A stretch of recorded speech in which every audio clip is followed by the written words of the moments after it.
What's up guys, it's Adam FPL and welcome back to another video here on my channel. Now in this video we're going to be talking about some wildcard drafts. As many of you guys may know, in Game Week 26 it's a big double game week, probably the biggest one left of the season, and many people are using their chips like the wildcard, the bench boost, the triple captain, and even the free hit. So in this video we're going to be looking at two wildcard drafts, one with the bench boost in 26 in mind, and one that sets you up for the future game weeks including Blank Game Week 29 and such. So with that being said, as usual, this is an additional video that I'm making during the week to help you guys out, as my team selection and overview of the last week's video will be out later in the week. So with that being said, if you guys enjoy the content and stuff like that, make sure to subscribe and smash that like button. I'm trying to hit 100 subscribers, as I've been mentioning recently in my videos, by the end of the season, so that would be amazing. And yeah, I'm going to try to be as best of a help as I can to you guys. First of all, let's look at the fixtures for the double game week 26. So I don't know if you guys can see all of this, some of it may be cut off, but let's look at the double game week 26 here. This is a spreadsheet of Ben Krellin's. He's probably one of the most essential people to follow on Twitter. He documents and predicts the probabilities of fixtures happening in the future excellently, and he's a huge help, and I recommend following him at Ben Krellin on Twitter. So yeah, but let's look at the double game week 26 fixtures. So this column here is kind of where most teams will be doubling. As you guys can see, we have Man City, Villa, Everton, Tottenham, Fulham, Liverpool, United, Chelsea, Leicester, Wolves, Crystal Palace, Burnley, Sheffield United, and West Brom. These teams will all be doubling in Game Week 26, meaning they'll play two fixtures in one FPL game week. And if we're going to look at some of the teams at target, I probably would not be looking at these bottom three, as this fixture thing is kind of coded with green being the easiest color fixture and blue being the toughest. But as you guys can see, three kind of bottom teams, four of the league here, they've got all pretty tough fixtures in blue here, and I would probably not be looking at many of these assets unless you really want to get a differential flying up the ranks. But this top half kind of the table here, we have City, first of all, who play West Ham and Wolves. Two great fixtures. City are on hot form right now. I would be looking to get two, at least, maybe even three City players in, and they're probably one of the most essential teams right now with their form. And yeah, Aston Villa, Leeds, and Sheffield, great fixtures. Leeds give up a lot of goals defensively, and Sheffield is a bottom league team. And Everton, Southampton, West Brom, same thing, really good two fixtures. Southampton have been horrible defensively lately, and West Brom have been West Brom this season, bottom of the table all season. And Tottenham, Burnley, Fulham, two so to speak defensively resolute teams in theory, but I think when Kane and Son, for example, are on form, they can put a few past these teams, and these teams are known to have flaws in their defense. So two really good fixtures I wouldn't be worrying too much about. And yeah, a lot of these top teams have Sheffield, like Liverpool have Sheffield, Chelsea, one tough fixture there. United, one tough fixture, Chelsea, then a good one, Crystal Palace, and Chelsea have United, Liverpool. Leicester have a decent Arsenal, Burnley, and yeah. So these are basically the fixtures on the spreadsheet, and let's go through some of the wildcard drafts. So the first wildcard draft, and yeah, let's start with the goalies here. So we have Martinez and Areola. Martinez has Leeds and Sheffield United in double game week 26. Two very good fixtures, I would say. Leeds, you can probably get a lot of saves, as Aston Villa concede a lot of shots defensively, and Sheffield are a bottom of the league team that are not really the best at scoring either, so huge chances for a clean sheet there. And Leeds here, probably some save points. I think Leeds will score, but I still think Martinez is a great keeper to have. And as you guys can see, post game week 26, they have some pretty good fixtures. Martinez is kind of a set and forget goalie this season. He has been. But Wolves and Newcastle's good. Tottenham, they've been kind of struggling lately, so that could be decent. And Fulham's pretty good. So they have a tough run towards the end of the season, but by then maybe you have an extra transfer to kind of take him out. But you also have the next goalie we're going to talk about, and they have a game at hand. Areola, who's on Fulham, he plays Crystal Palace, which is a really good game. I know they scored today against 2 goals against Brighton, who are said to have a good defense, but those were 2 really lucky goals, and Brighton should have, in theory, won that game. And they have one good fixture here, Fulham against Crystal Palace, who usually have trouble scoring lately. And without Zaha, who's their talisman, I think this is a good fixture for save points and clean sheet possibility. And you have Tottenham, who, like I said, are struggling lately on form, and who knows, maybe with some of their injuries, he could get some saves here. I think they'll concede, but I think that you can hope for some save points out of that and hope for a decent score out of Areola. He also has decent fixtures after the Liverpool and Manchester City game, and plays in Blank Game Week 29, as does Martinez. So you can decide who kind of has the better fixture and start your goalie for Blank Game Week 29.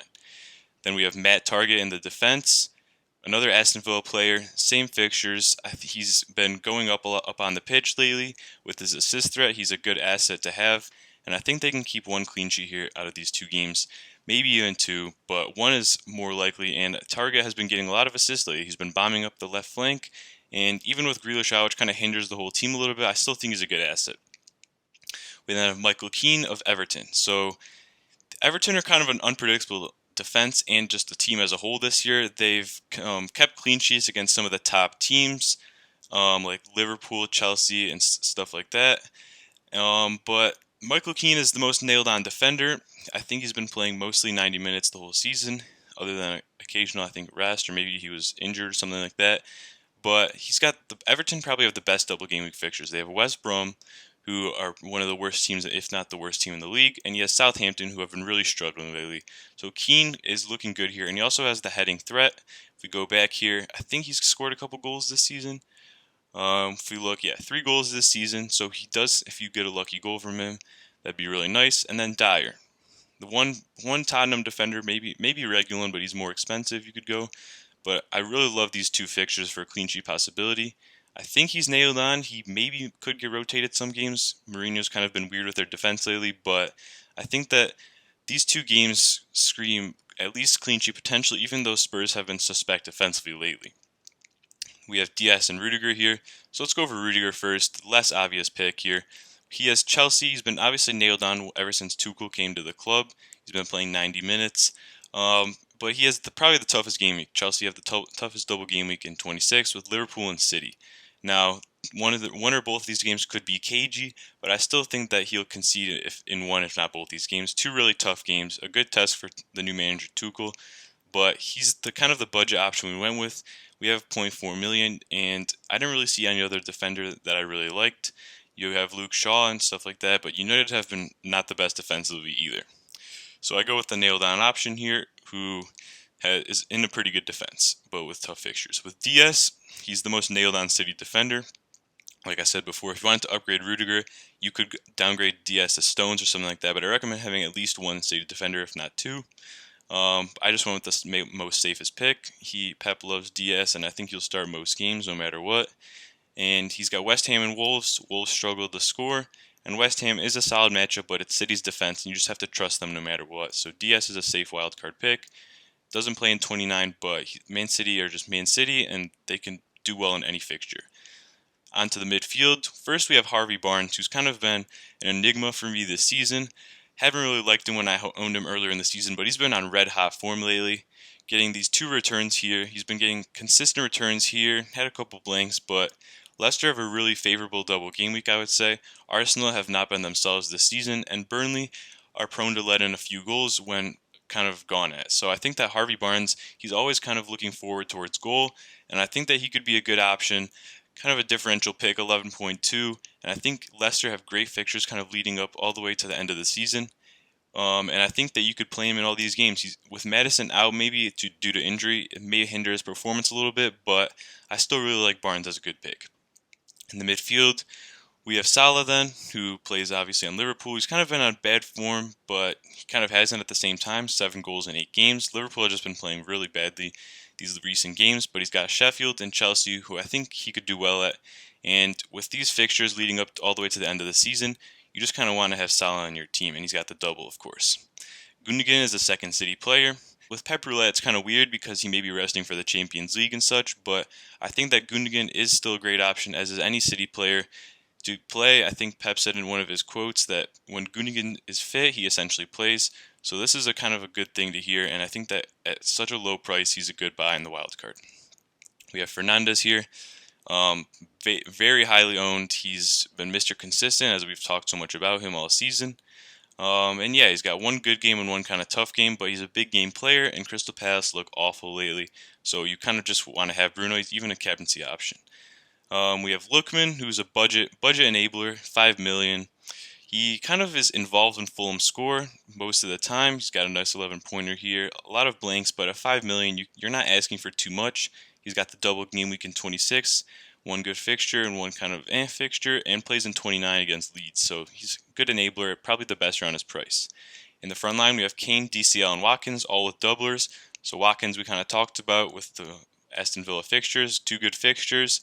He's kind of a streaky player, and without Grealish, he could be hindered in his performance a little bit. But at his price, he's a great option.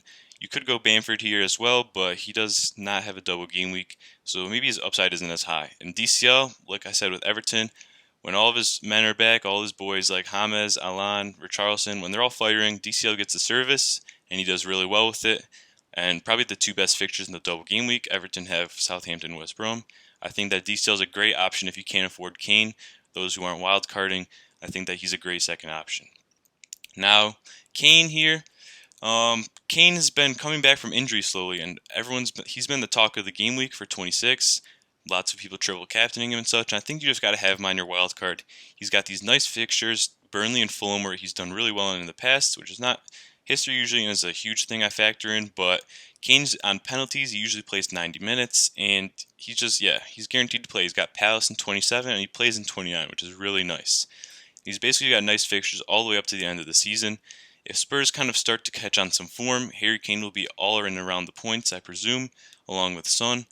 But I think that you just got to have Kane at his price, at his low ownership, especially people start catching on to him once he does well.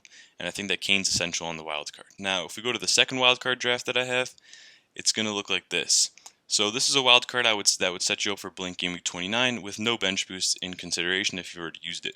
So a lot of the same players we can have, so I'm going to go over the different ones. So we have Fabry first here, who is 3.9.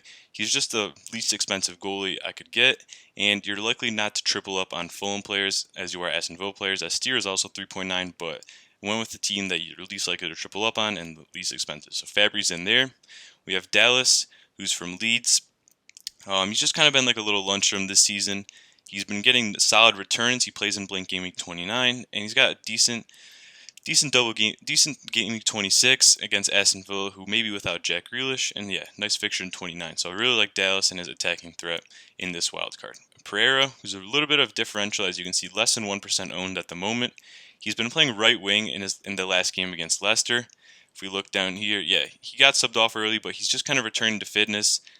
And I noticed that he had a couple shots on net, and playing right wing as a defender, he may be a little bit expensive, but as a differential, you could really go for him, and you could see some fruit bearing there if he keeps continuing to play on the wing, as Leicester are looking likely to play Thomas and Castan as Justin's out.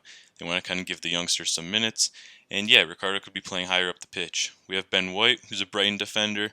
Probably the cheapest you can get. You could go Dunk here as well, maybe even Burner Veltman, who are a little bit cheaper, but I think White's the most nailed on.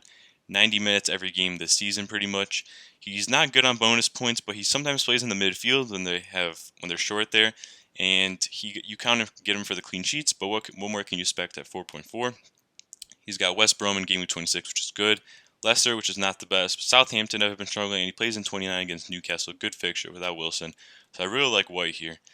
Then let's go to the midfield. We have Kevin De Bruyne, who's a differential actually now that after he got injured, not many people have him in the team, and I think that he'll just be the focal point of City is Kevin De Bruyne. You'll want him in as a differential. He could be great. And yeah, West Ham Wolves. I love Kevin De Bruyne as a differential, and I think most people will be kind of getting onto him later in the season when he catches some form. Rafinha, another Leeds player. You could switch this to Lookman or something like that, or downgrade other areas to get more of him, but he's been kind of consistently returning. He has a nice double game week or single game week with Aston Villa, and he also plays in Game Week 29. So yeah, kind of nice with him. He's been consistently taking along. Still has a game in this game week against Southampton, so that'll kind of be a good measuring stick for Leeds players against Southampton tomorrow, and we'll kind of see how he does. We have Bamford. Bamford has just been really great this season. He started out at 5.5 million. He's almost 7 now. Very highly owned, so you'll drop in rank when he scores, and he just gets so many chances that you'll want him in. Like I said with Dallas and Rafinha, plays in 29, nice fixture, and has a decent game week in 26. So pretty much the other picks are the same as I've explained. Again, this is a wild card that doesn't really consider the bench boost in 26, but it really sets you up for Game Week 29, as you already have 7 players in Blank Game Week 29, so with 3 more transfers you can get to a full 11 almost. And yeah, those are kind of the 2 wild cards I had. Hopefully this helped you guys, and hopefully you guys enjoyed the video. If you guys made it this far, Please hit the like button down below, subscribe, drop your comments down below about what you think about these two wildcard drafts, drop your Double Game Week 26 questions down below. As always, love to see them and hear them. And yeah, that's pretty much going to wrap up the video. I'll see you guys next time with my next video in the next game week. And yeah, that's all for me. It's Adam FPL. I'll see you in the next video. Bye.